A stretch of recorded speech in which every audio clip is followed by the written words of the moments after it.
Երևանի պետական համալսարանը ներկայացնում է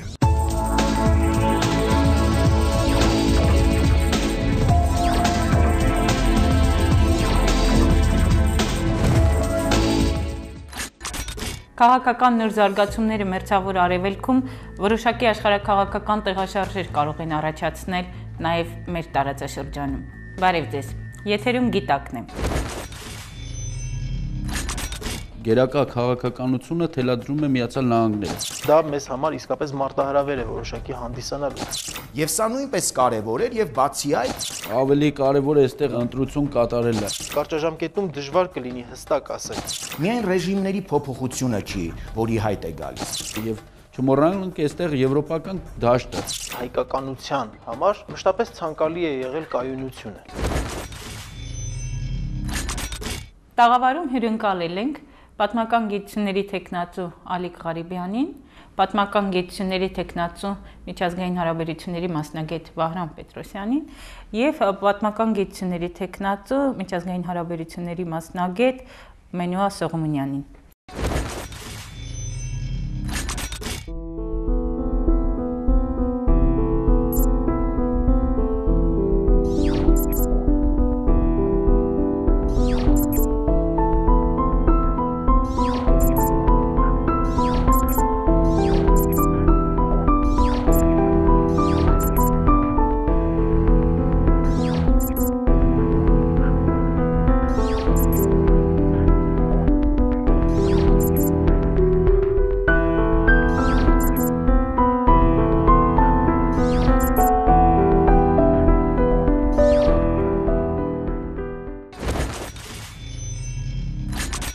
Պարոն Սողոմոնյան, ես կուզենայի առաջին հարցը ուղղել ձեզ մերձավոր արևելքում տիրող իրավիճակը ինչքանով կարող է ազդել Հայաստանում զարգացումների վրա։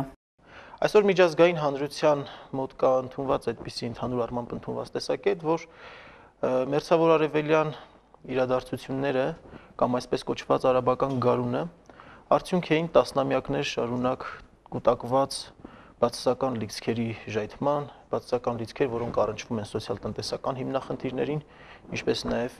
ազգային հարցերին։ Այլ տեսակետ կա կապված արևմուտքի ռազմավարության հետ, այն ռազմավարության, որը վերաբերում է իսլամական աշխարհի պառակտման գործընթացին, որպեսզի Հանտինգտոնյան քաղաքակրթությունների բախման վտանգից կարելի լինի խուսափել։ Ինչպես խուսափել, այնպես անել, որպեսզի իսլամական աշխարհում եւ մասնավորապես մերձավոր արևելքում արտաքին քաղաքականության դետերմինանտ, որոշիչ գործոն հանդիսանան ոչ թե կրոնական նկատառումները, կրոնական համերաշխության հանգամանքը, այլ ավելի շատ պետական ազգային շահերը։ Պետք է ասել, որ կարճաժամկետ իհարկե, կարճաժամկետում դժվար կլինի հստակ ասել արդյունքները, հստակ գնահատական տալ, բայց մի բան պարզ է, որ նշանակալից իրադարձությունների արդյունքում իշխանության եկած քաղաքական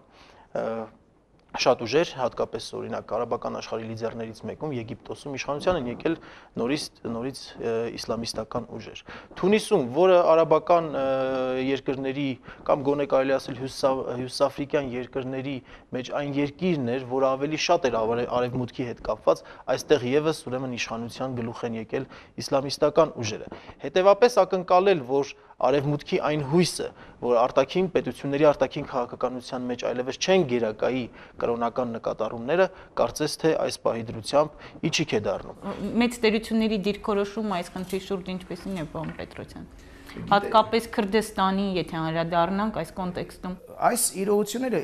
գիտեք, ընդհանուր երևի թե դաշտը պետք է դիտել եւ դիտել այն, որ միայն ռեժիմների փոփոխությունը չի, որի հայտ է գալիս, այլ սկսվել է բավականին լուրջ գործընթաց։ Եվ այդ գործընթացը կարող է բերել նաեւ նոր պետությունների ի հայտ գալու։ Քանզի իրողությունը նպաստավոր պայմաններ արդեն ստեղծվել են 1991 թվականից հետո, հակաիրաքյան այդ պատերազմից հետո արդեն իսկ 92 թվականին ձևավորվեց Իրաքյան Քուրդիստանի ինքնավարությունը։ Եվ այս ինքնավարությունը արդեն ձևավորվելով հասավ 2003 թվականի պատերազմի արդյունքում արդեն ստեղծվեց այնպիսի իրավիճակ, որ Թուրքիան երբ հրաժարվեց իր տարածքը տրամադրել եւ հրաժարվեց ակտիվորեն մասնակցել այս գործողություններին, արդեն իսկ իրաքյան քրդերի դիրքերը ել ավելի ամրապնդվեցին եւ նրանց հնարավորություն տրվեց դառնալու ԱՄՆ դաշնակիցները եւ սեր դաշնակիցները արդեն իսկ հաստատված պայքարում եւ ներկայումս Իրաքյան Քուրդիստանի նկատմամբ տարբեր երկրներ տարբեր դիրքորոշում ունեն։ Թուրքիայի դեպքում ես հատկապես կուզենայի դիտարկել հնարավոր ժամանակային սահմաններում իհարկե դիտարկել այն ազդեցությունը, որ Թուրքիան ունի եւ այն, որ կարող է եւ կարծում եմ պետք է ունենա Հայաստանը այս հարցում։ Թուրքիայի դեպքում Թուրքիան ի սկզբանե նշում էր, որ քրդական պետության ստեղծումը կազուս բելլի է իր համար եւ ստեղծման դեպքում իրենք ուղղակիորեն կներխուժեն Իրաքյան Քուրդիստանի տարածք։ Իրանը եւ մյուս սահմանակից երկրները մենք պետք է բաժանենք շղթան, անմիջականորեն Իրաքյան Քուրդիստանի սահմանակից երկրներ եւ տարածաշրջանի արդեն երկրորդ շրջանը։ Անմիջականորեն հարևան երկրները ունեն նաև քրդական փոքրամասնություն՝ Սիրիան, Թուրքիան եւ Իրանը, եւ բնականաբար նրանք հիացած չեն, որ ստեղծվել է մի էմբրիոն, որը գնալու է դեպի անկախություն։ Այն, որ քրդերը հանդիսանում են ամենամեծաթիվ բնակչություն ունեցող եւ պետականություն չունեցող էթնիկ միավորը նույնպես փաստ է եւ սա արդեն իսկ բերում է նրան, որ իրաքյան քրդերը ռեալ պոլիտիկի շրջանակներում նշում են, որ իրենք չեն գնա անկախության, բայց նշում են, որ դա իրենց իրավունքն է եւ կարծում եմ ապագան խոսում է հոգուտ անկախության, որովհետեւ նույնիսկ թուրք էքսպերտները նշում են, որ մենք վստահ չենք, որ ԱՄՆ ցանկանում է ստեղծել Իրաքյան Քուրդիստանում անկախ պետություն, բայց գտնում ենք, որ քրդերի դեպքում կարող է իրադրությունը դուրս գալ վերահսկողությունից եւ ստեղծվի մի իրավիճակ, երբ ԱՄՆ-ն էլ չէր նախատեսում, բայց ինչպես իրենք են նշում, to make unthinkable thinkable, անմտածելին մտածելի դառնա այս իրողություններում։ Ինչ վերաբերում է հայաստանյան իրողությանը, ապա երևի թե պետք է դիտարկել ավելի լայն շրջանակներում, մենք ցավոք հաճախ շփոթում ենք մարտահրավեր եւ սպառնալիք իրողությունները։ Նշվում է հաճախ հարցերը երբ ուղղվում են, էքսպերտներին նշում են, ինչպիսի սպառնալիք կարող է ունենալ քրդական պետությունը Հայաստանի համար։ Կարծում եմ պետք է գալ նրանից, որ օգտագործենք նախ մարտահրավեր բառը, որովհետև մարտահրավեր իրողությունը տալիս է ավելի լայն, դու կարող ճիշտ պատասխանի դեպքում, դու կարող ես նույնիսկ շահած դուրս գալ, եւ այն, որ նույնիսկ այս իրավիճակում մարտահրավեր սպառնալիքը բնական է, յուրաքանչյուր նոր պետություն ավելի ինքնության խնդիրներ ունի, տարածման խնդիրներ ունի, իր սահմանների ճշգրտման խնդիր ունի, եւ սրանք կարող են ռեգիոնալ տերությունների կողմից դիտվեն որպես սպառնալիք, բայց մենք պետք է մտնենք, կարծում եմ, խաղի մեջ։ Եվ եթե այս համատեքստում քննարկելու լինենք, մերձավոր արևելքում տիրող իրավիճակը զուգահեռներ անցկացնենք Լեռնային Ղարաբաղում տիրող իրավիճակի եւ ընդհանուր ներկայացնենք, ինչքանով շահեկան եւ ոչ շահեկան վիճակում ենք հայտնվել։ Ես կուզեի հենց շարունակել մարտահրավերների տեսանկյունից, ինչու որովհետեւ նախ պարոն Սողոմոնյանի խոսքից վերցնելով հիմնական թերևս առաջին թիրախը այն էր, որ գերակա քաղաքականությունը թելադրում է Միացյալ Նահանգները, հասկանալով, որ արաբական աշխարհը դեռ խորհրդային միության քայքայումից հետո, այսպես ասած, երրորդ աշխարհ էր, որը երկուսի համար էլ շատ կարևոր էր, վերահսկվում էր խորհրդային միության կողմից, հիմա արևմուտքը նախորդ լավ ծրագրեր մշակելով կարողացավ Ռուսաստանին օտարելով թելադրող դիրք ունենալ, դա արաբական գարուններ եւ այլն տարբեր անուններ կարող ենք դնել։ Այստեղ շատ հետաքրքիր է Թուրքիայի դերակատարությունը որպես խաղացող Միացյալ Նահանգների դաշնակից եւ Ռուսաստանի դիրքորոշումը։ Ընդհանրապես Թուրքիան ունի քրդական խնդիրը, որի պարագայում հակասություններ եղան Միացյալ Նահանգների կողմից եւ Միացյալ Նահանգների հետ փոխհարաբերություններում եւ հետագայում նաեւ կլինեն Իրանի դեմ հնարավոր զարգացումներում, ինչու որովհետեւ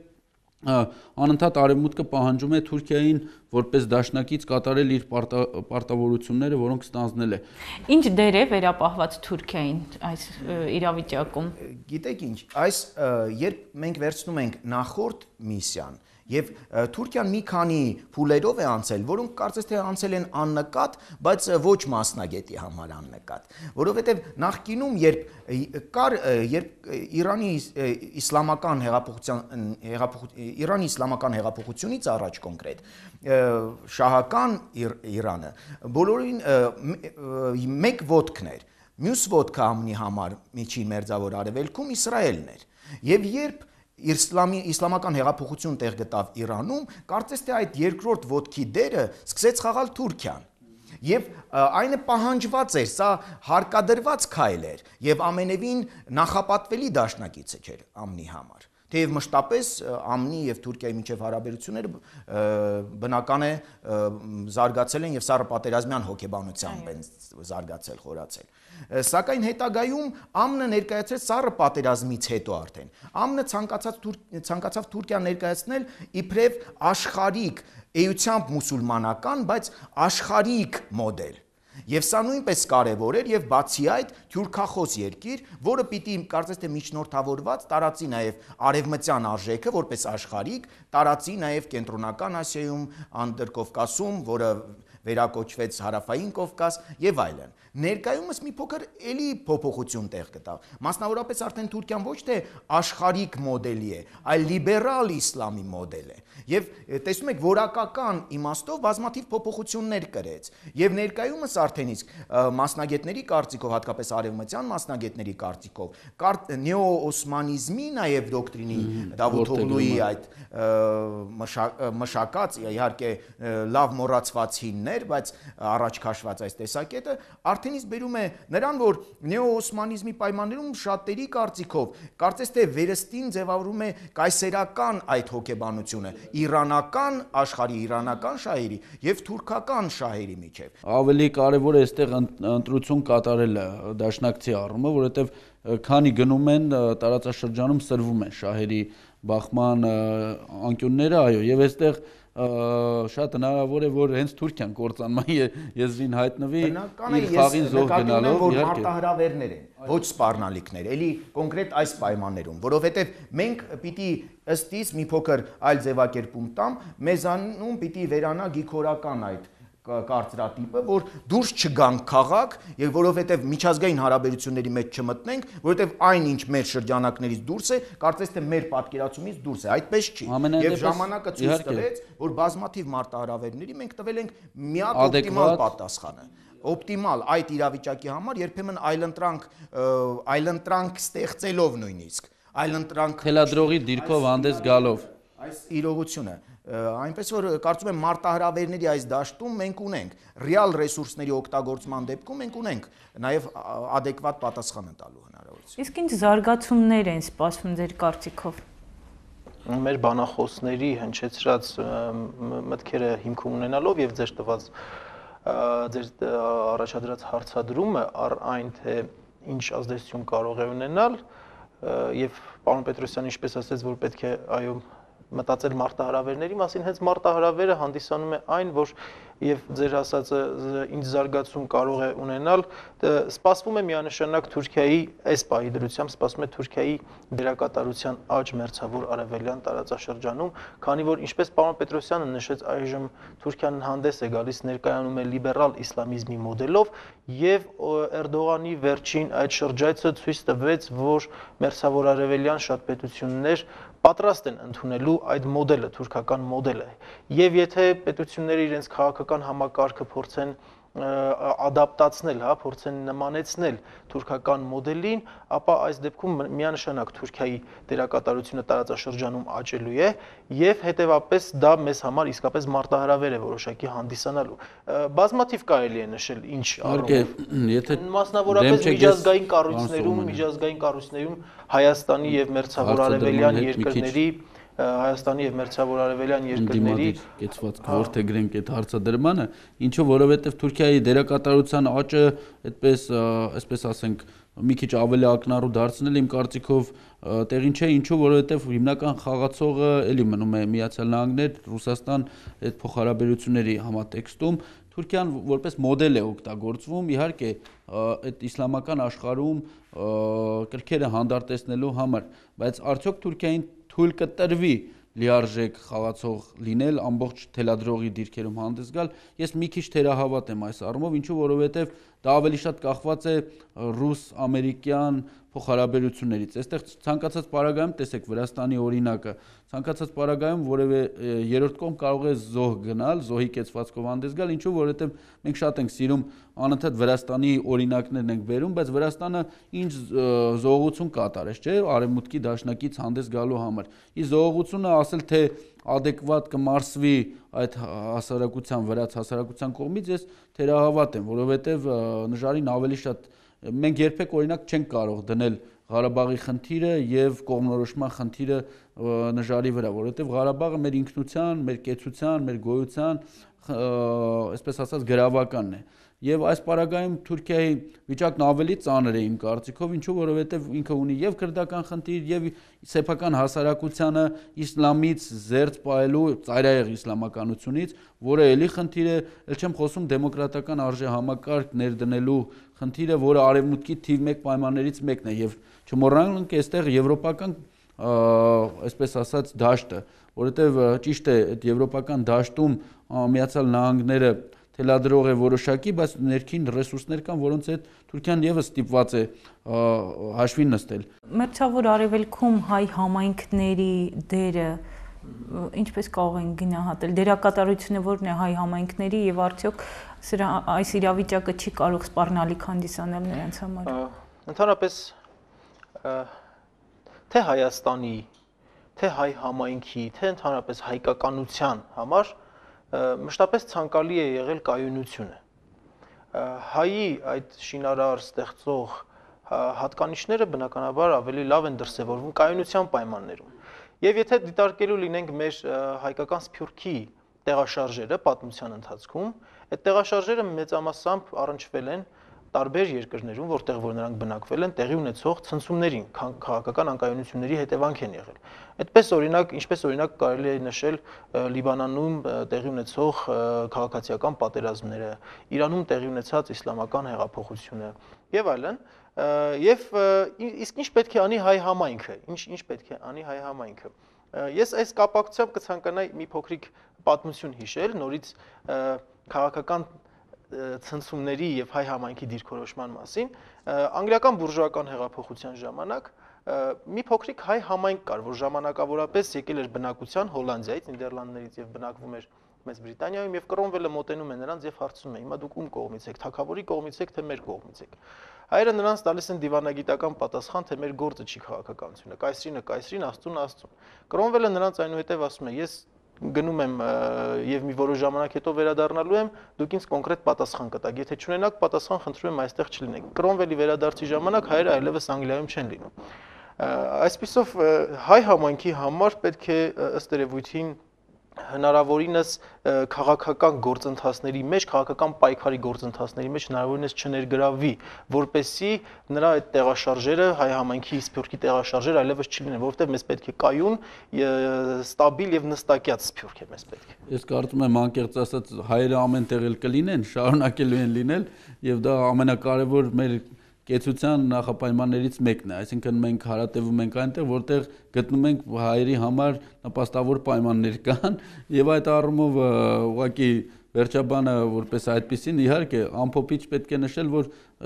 խաղաղությունը ամենամեծ նախապայմանն է հայկական ինքնության տեսանկյունից, ինչու որովհետեւ եթե որևէ ավելի շատ տուժելու ենք մենք հայկական այսպես ասացված կա, չէ, ասում է աշխարհում ինչ իրադարձություն կատարվում է հայերն են տուժում, բայց իրականում այդպես չէ, որովհետև մենք ամեն տեղ կարողանում ենք մեր ստեղծագործ աշխատանքի արարելու խորհուրդը տեսնել եւ այդ արարման միջոցով ամեն տեղ կարողանում ենք բարեկեցություն ապահովել։ Շնորհակալություն, հուսանք, որ ցնցումները չեն խաթարի մեր երկրի անվտանգությունը։ Եթերում գիտակներ, կհանդիպենք։